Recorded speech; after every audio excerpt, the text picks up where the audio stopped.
Matt Duncan hired me to sell his house in San Clemente. This is it right here. And we broke the price per foot record for his neighborhood. And then this house here, Mike and Letty hired me to sell their house in Anaheim. We just closed a couple of weeks ago. We got $990,000 for that house. Comps were all in the high 800s. No house had ever in that neighborhood sold as high as that one did. I actually had to work very hard with the appraiser for them to figure out how to get and justify the value that we agreed to on the purchase price. And then lastly, there's a little map of a neighborhood in Costa Mesa. So in this neighborhood, no agent has sold more houses in the last half dozen years or so than I have.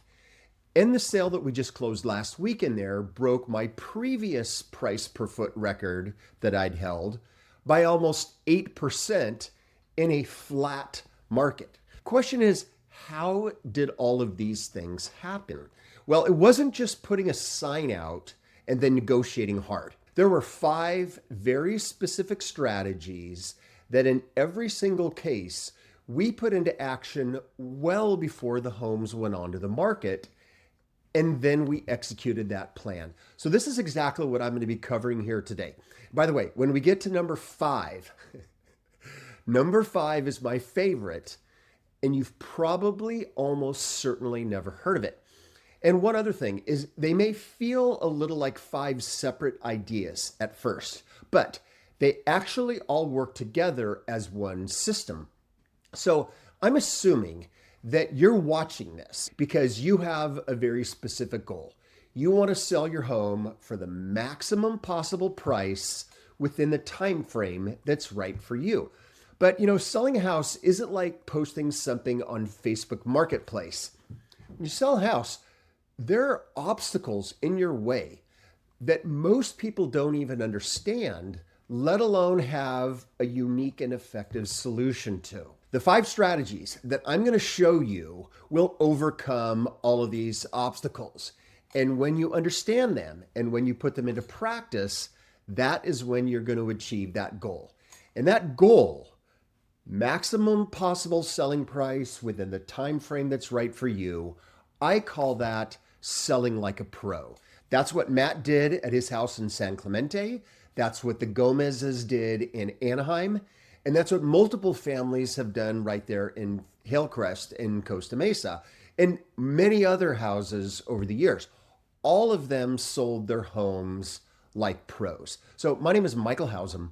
I'm an active real estate broker in Southern California. And with Haus Advantage, I do actually 2 things. Number 1, I represent buyers and sellers here in Orange County market as their broker and agent. But then also, I help folks across the country using these exact same systems and strategies so they can buy or sell a house like a pro. And then that way they can work with whatever agent they want to work with. So background quickly for me.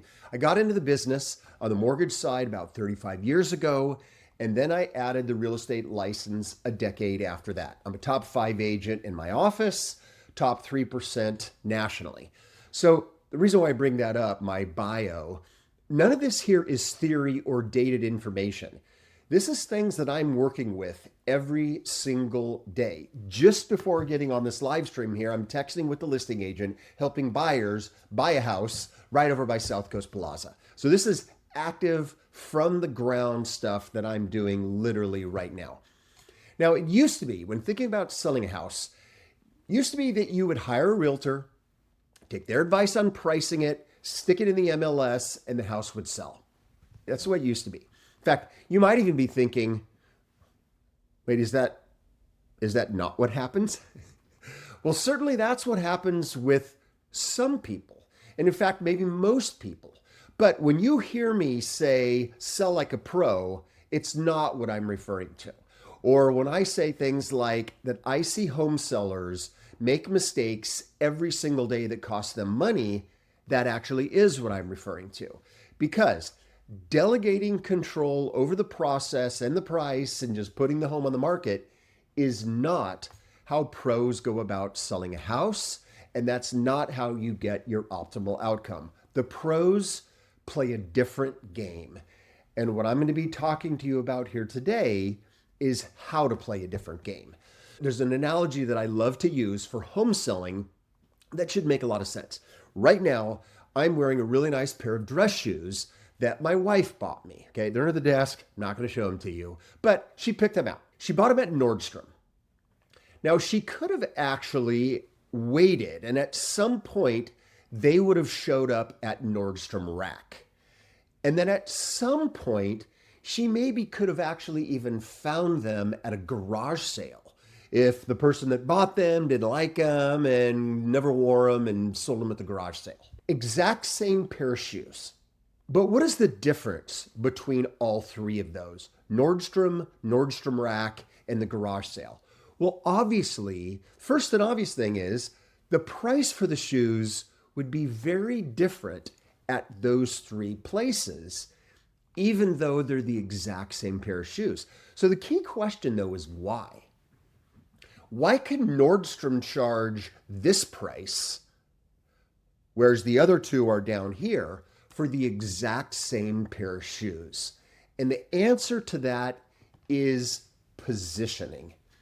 Everything about the sale process, except for the product itself, is totally different when you compare Nordstrom or Nordstrom Rack or a garage sale.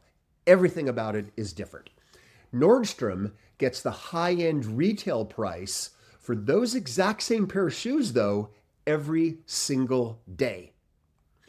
So what we're going to be discussing today is the real estate version of this. How to do that instead of this or this.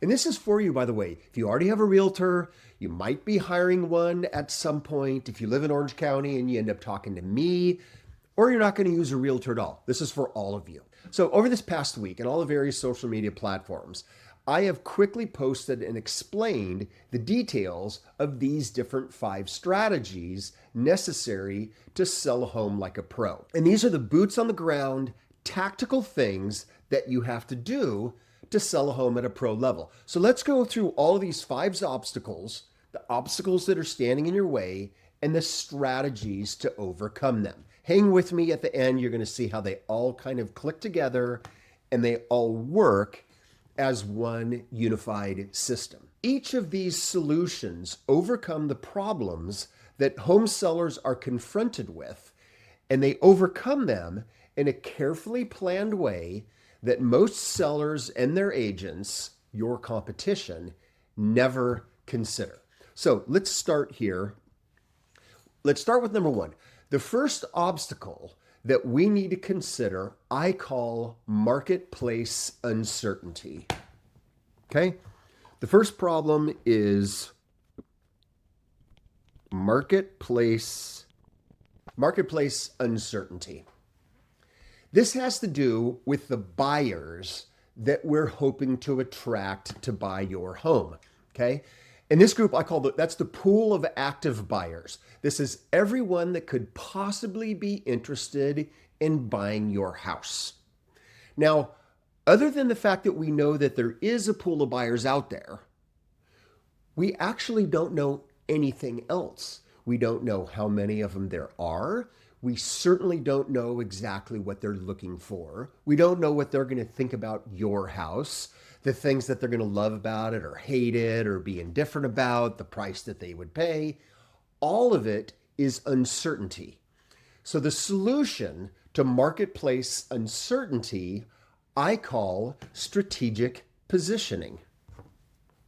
So this is the solution, strategic positioning. So think about it this way. Remember our Nordstrom Rack, and garage sale analogy. Nordstrom's presentation of their product is very controlled. You have nice lighting. You have nice displays. It's an extremely comfortable environment. Plus, you've got someone that's going to help you in every possible way to figure out if it's the right size and get socks if you need them, if you want a cup of coffee. They may try to figure out what you're going to be wearing it with and make another suggestion.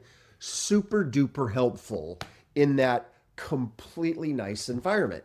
Nordstrom Rack, of course, is a very different experience. The shoes are all stacked up in the aisles. You're hoping that the size numbers are correct. And then you got to line up with this helpful adjacent worker to go in the back and find the matching one. And then you're leaning in the aisle up against a wall trying to try the shoe on to see if it fits. And then you got to go snake all the way down to the very end. They throw it in a little plastic bag like you're checking out at a grocery store. At a garage sale, it's even less. It's just thrown out there on the concrete and they may have a little card what it's working for, and that's it. So you understand the positioning differences that help justify the entirety of what Nordstrom Rack, and a garage sale are doing. Let me give you a real world illustration of what the real estate version of this looks like. All right, so this right here, these are the first 3 pictures of a home that recently sold, this was last summer, in Costa Mesa. These are the first 3 pictures from the MLS. And then these pictures here, this was a listing of mine. Same exact neighborhood, just a couple of streets away. These 2 homes were on the market at the exact same time. So let me show you again. This is the first one, the first 3 pictures. And this is the second one, the first 3 pictures. What do you notice about them? Okay. Now, first thing is I actually had to go 7 pictures into this one here to even find the first interior picture. So let's look at those. So this is actually pictures number 7, 8, and 9 in this array. So number 7 was the kitchen island. Number 8 was the exact opposite angle. And then number 10 was finally the master bedroom. So take a look at those 3 pictures. And I want you to hold that in your mind for a quick second. So one of these is a warm, inviting home. The other is a full-on warehouse. Now, interestingly, the warm, inviting home, this house here sold for $80,000 more than this one. Interesting. This house here, this one, the warehouse, there were $200,000 of renovations in this house done right before it hit the market. Also, this house is 40% bigger than this one. And this house, this warm looking one, there hadn't been anything done to that house except for painting on the interior in over a decade. And the kitchen that you actually kind of can't see here, it's off to the left, this top left picture, was basically original. So think about this for a second. This house here really hasn't had anything done to it. This house here had $200,000 done to it. This house here was 40% bigger.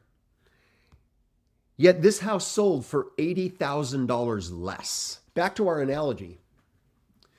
The warm house, it wasn't perfect, right? The warm house was basically a Target or a Macy's level, but it was positioned higher than the other one. The problem was this house here, the warehouse looking one actually was a Nordstrom level product. $200,000 of work done on it. An extra bedroom, 40% bigger. Everything in it was current and modern. Brand new counters, brand new cabinets, toilets, flooring, everything. The problem was the quality of the pictures, the layout of the photos in the MLS, the fact that it was an empty shell with no staging or no design. And when people showed up, it felt like a warehouse.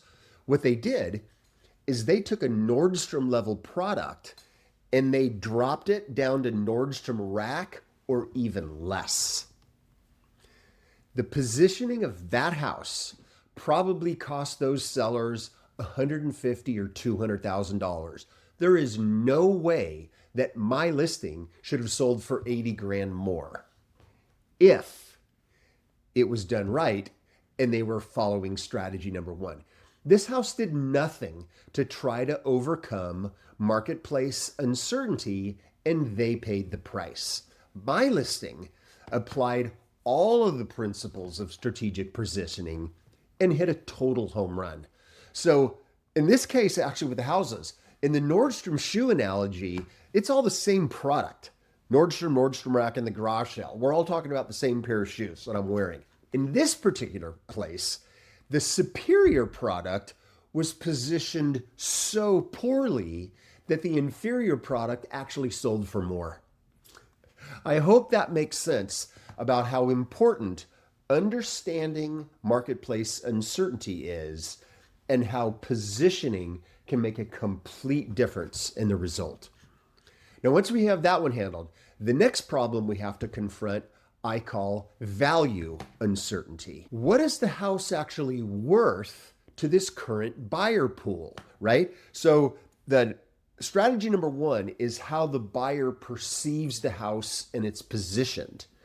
The second obstacle is addressing what they would be actually willing to pay for it. So let's go to problem number two. I call value uncertainty, because we have absolutely no idea what anybody in that current buyer pool would be willing to pay for your house. Now, we might have a general idea of the marketplace. In fact, we can have a really good idea of what's been going on in that kind of market niche or the market segment for your house, what has sold, what the prices have been. We can also figure out what's currently on the market, whether they've sold or not, what the asking prices are, try to figure out how your house is different or maybe the same. But it's still all kind of fuzzy because none of it is your house and none of it is the exact same buyer or seller for the previous comps that we're looking at. And on this, anybody that tells you that they have a good idea of what your house is worth is actually just making stuff up. Nobody has any idea what any house is going to sell for other than a broad range. You go into Zillow, you look at your Zestimate, you go down to the bottom, and it's about 10%, right? In Orange County, average price is like $1.2 million. That's a $120,000 swing. Anything more specific than within 10% or so, people are just making things up. And here's the reality. Even the perfect buyer for your house, whoever they are in that buyer pool, they don't actually even know what their final price would be that they would pay until the very, very end. So we've got to overcome this problem. We have got to overcome value uncertainty. And the strategy that I use for this, I call the owner sets the price. So this is solution number 2 to value uncertainty. Owner sets the price. Now, this is kind of a radical suggestion, not the way it's usually done, okay? This is a radical suggestion, and it is not the way that it is usually done. The typical asking price is either suggested or decided upon by the real estate agent. I think you should list it at this or whatever. But I think this is strategy number 2. You should pick your own asking price, and the agent's job is to then go out and get that price for you. That's their job. Now, the agent does have responsibility prior to that decision, though, and that is they should have a system in place for you to help you understand the marketplace, what's been going on with prices and activity, and then to help you see how your house kind of fits within that marketplace. So to educate you, and then once you have a good idea of where your house fits and a good understanding of your own timeline and your wants and needs, then you pick the price. There are 2 main reasons why you don't want your realtor picking your home price. Number 1 has to do with incentives. An agent always has the incentive to price the house low. They want to get paid quickly, and they also want to produce a sold in 2 days with multiple offers flyer in a marketing piece or a social media post. Neither of those 2 things, a quick commission and a quick sale, they don't necessarily align with your needs and wants. So that's number 1. Number 2 is competition. Lots of agents will say anything to get you to sign their contract. Hey, wait a second. Somebody told you they could only get whatever price? I can get you 50 grand more than that. You need to hire me. And then there's just a little bit of a game that goes on. All the agents come in and they're trying to figure out a way to tell you something you want to hear or something that you prefer. That may not be aligned with your needs and wants either. So the solution to it is that you pick the price. That's the solution to value uncertainty. Now, after addressing value uncertainty, then the next problem we have to confront is actually getting the attention of your sales team. And who is your sales team? Let's talk about that for a quick second. Your sales team, your sales force, is all of the agents that are out in the marketplace that represent the buyers in your buyer pool. Any buyer that is potentially interested in your house, there's a bunch of agents that are either trying to get them to hire them or they're already hired. And they're your salespeople. They're the people that are going to be bringing those buyers in. So the problem we have to confront here, I call agent attraction. How do we get the attention of those agents? Strategic positioning, strategy number one, that was focused on buyers. Problem number two is also buyers in terms of their price. This problem number three of agent attraction is getting the agents with those buyers to want their buyers to buy your house. So how do you do that? Well, the solution to this is agent incentives. So what's the agent incentive? What can you give an agent that would get them to have their buyer interested in your house? Commission. That's what you need to do. Money is the way to get agents to want their buyers in your house. So I know what you're thinking already about this. So let me ask you a quick question. Who pays that real estate commission? Buyer's agent brings a buyer to your house. Who pays that commission? If your answer is, well, the seller pays it, that's the standard answer, and it's totally incorrect. It's the buyer that pays that commission. The buyer is the only one that's bringing money to the table in the transaction. Think about Nordstrom, that little analogy we were using earlier. If you go to Nordstrom, you spend $100 on a pair of shoes. What you're actually doing is you're actually giving Nordstrom $90 for the shoes and $10 of commission. Now, yes, Nordstrom pays them. It's a Nordstrom check that they get. But they do it with your money. In real estate is the exact same way. The solution to the problem of getting the agent's attention for your house is to give them more of their buyer's money. That's the way I want you to think about it. And what happens out in the marketplace, it is very common today for sellers to negotiate or to counter the commission request from a buyer's agent. An offer comes in and everybody goes, well, the first thing I'm going to have you do is cut your commission rate to try to make the deal work.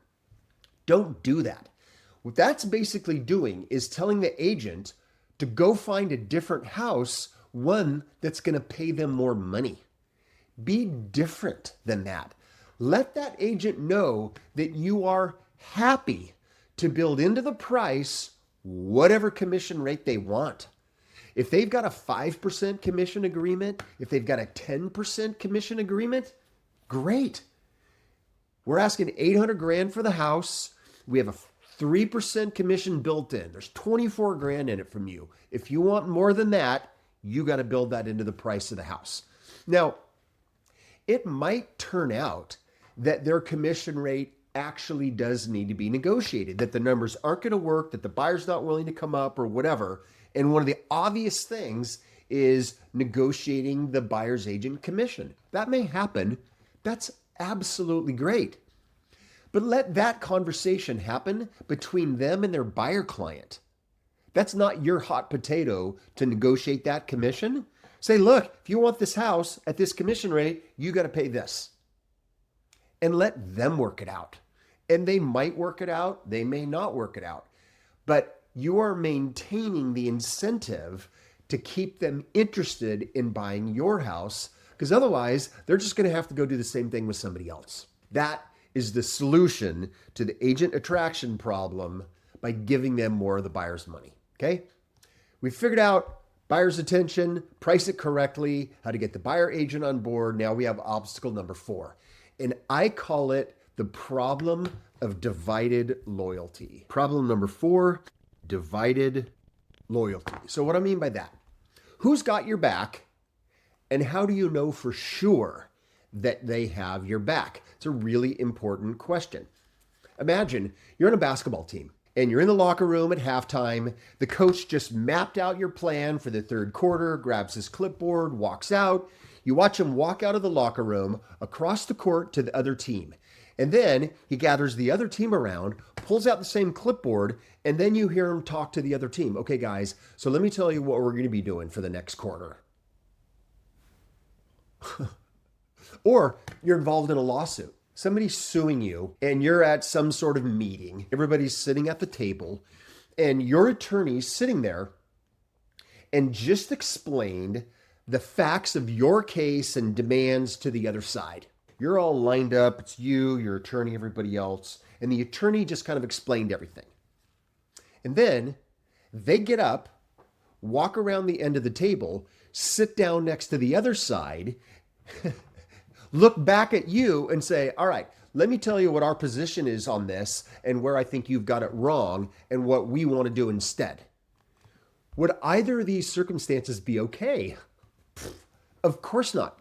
Yet this happens every single day in real estate. Now, there are a handful of states that this is not allowed. Dual representation or double ending is what it's called. There's a handful of states that don't allow it, but most of them do. And let me give you some insider info. Let me pull back the real estate curtain for you a quick second. If we went in to a sales meeting for any real estate office in the country where they can do dual representation, including my office here in Orange County, just down the 73 in Laguna Niguel, when the manager announces all the sales for the previous week, Mary sold 2 houses, John sold a house, Mike sold a house, the biggest cheers are going to be for the one when somebody represented the buyer and the seller. And Naomi over here sold her listing and also represented the buyer. Everybody is going to cheer louder for Naomi that does that. And do you know why that is? Why is everybody clapping louder for Naomi? Because she sold her listing and also represented the buyer. Do you think it's because everybody is so excited that her client's wishes and intentions were so vigorously defended? Or do you think they're doing it because of the commission and the dollars? What do you think? This right here is my least favorite thing about the real estate business. And in my marketplace here in Orange County, 99% of all agents do it, or they try to do it. And sometimes they're very obvious about it.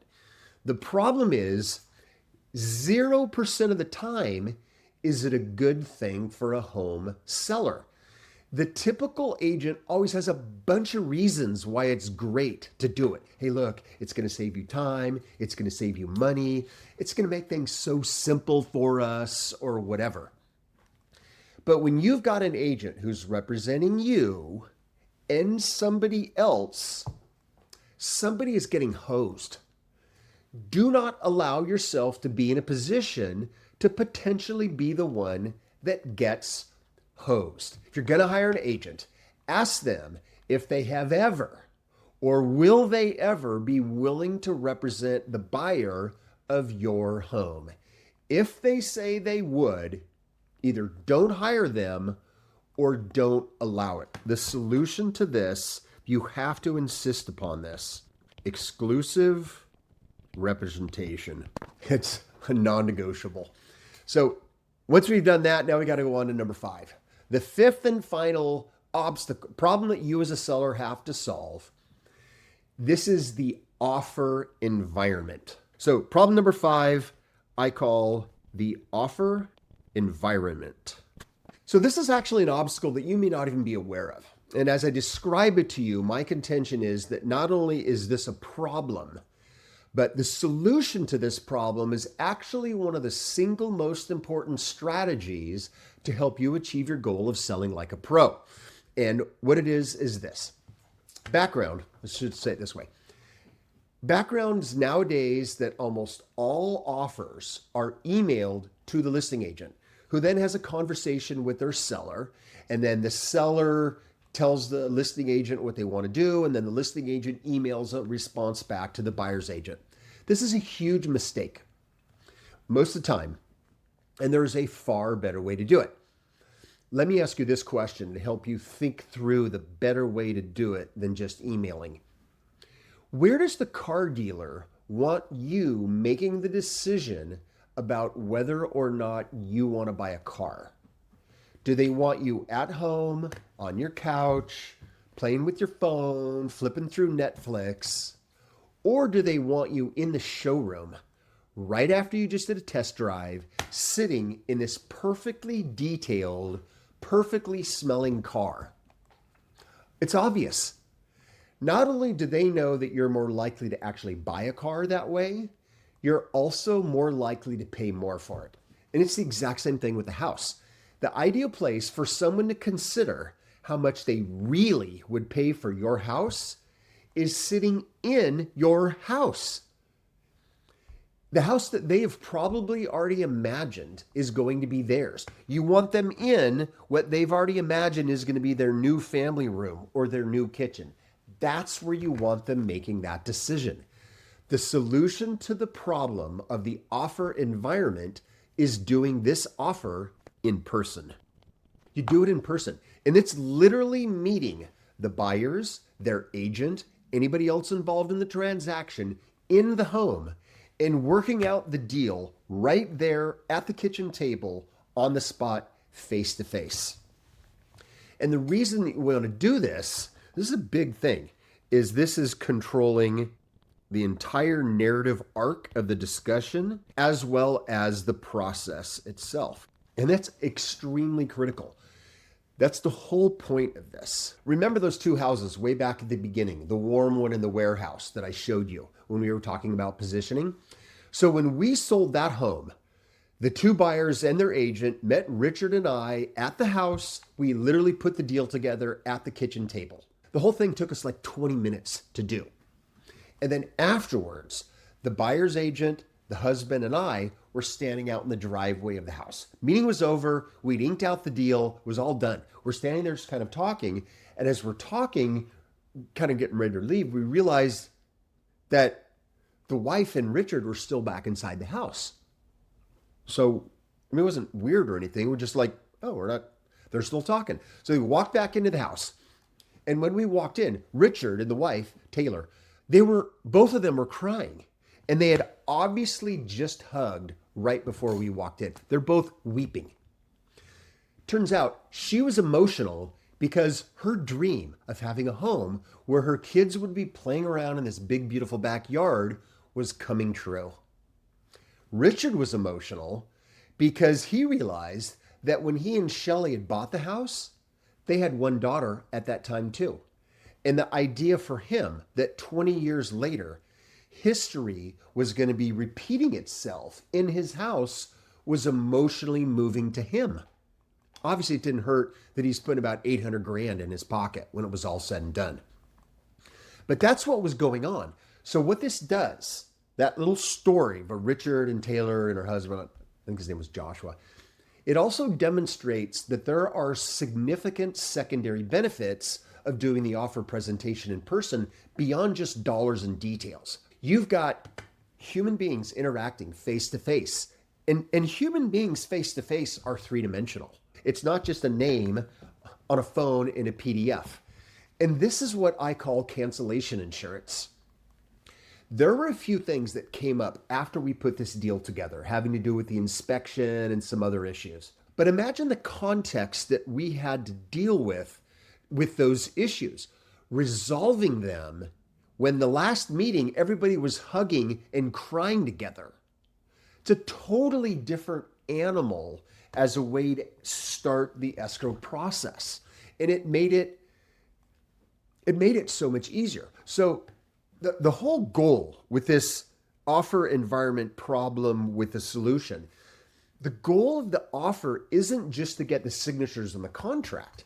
That's just the first step going all the way to closing.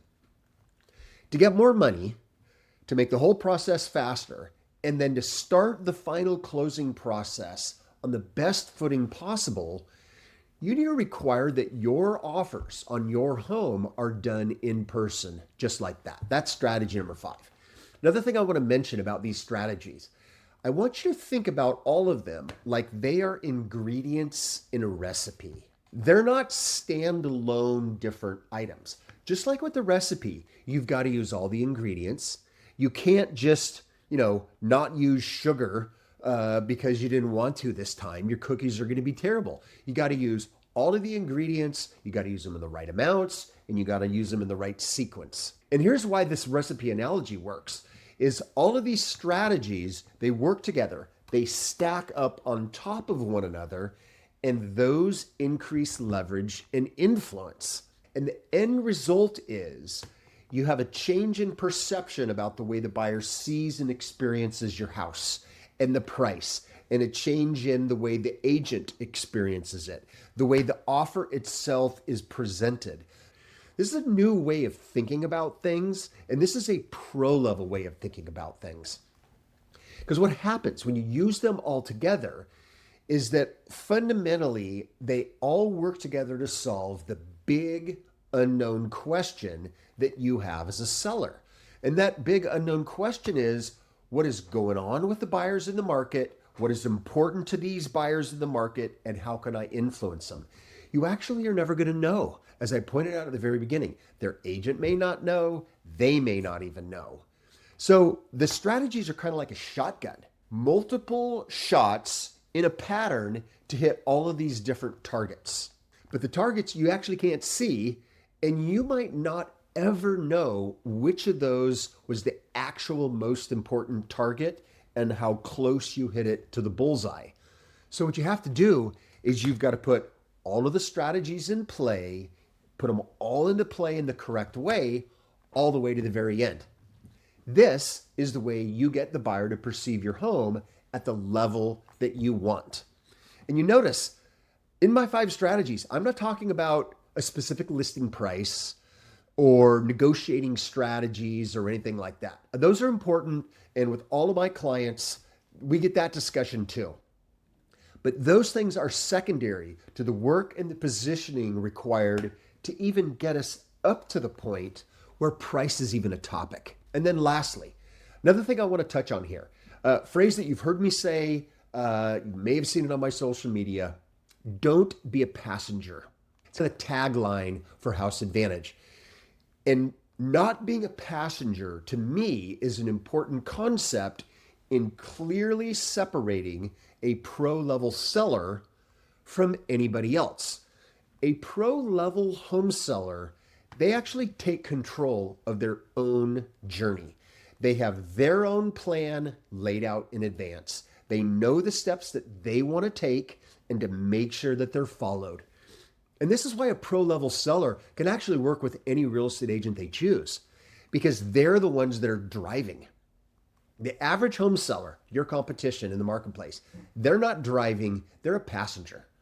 They're a passenger either for the agent that they hired, or they're a passenger to their own assumptions about what should be happening. And those assumptions are usually a version of, I've done this before, or I've done my research and I think I'm good.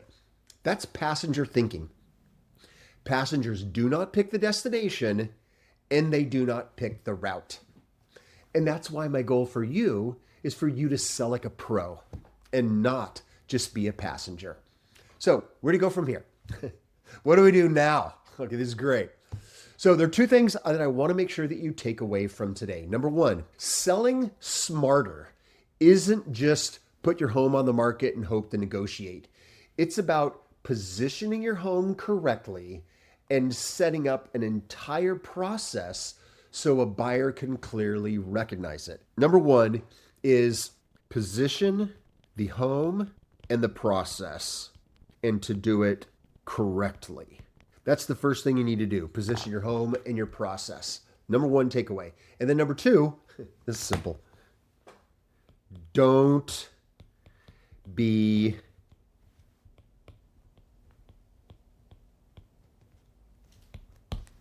a passenger. Take control of your own home buying journey. Please. So the question from this then is, so how ready are you to do this? How ready are you to position your home in the process? How ready are you to not be a passenger? So this here is why I created a free 4-minute real estate readiness assessment. It is going to help you see where you are strong, where you may have gaps, and how prepared you are to actually sell like a pro in today's marketplace. How ready you are versus whether you're just going to be operating like a passenger. 4 minutes into it, once you finish this assessment, you'll have a much clearer picture of where you stand and then what deserves your attention next. It's completely free. If you click on the link below, or I put it in the chat here for you on the live, you go to houseadvantage.com. Let me write it here. Haus, my last name. Go to houseadvantage.com. Right there at the top, it says readiness assessment. Literally no cost. It'll take you 4 minutes. Thank you so much for spending this time with me today. I want you to position your home to be the one that the buyer wants to choose. I want you to take control of your journey, and I do not want you to be a passenger. Thanks for watching.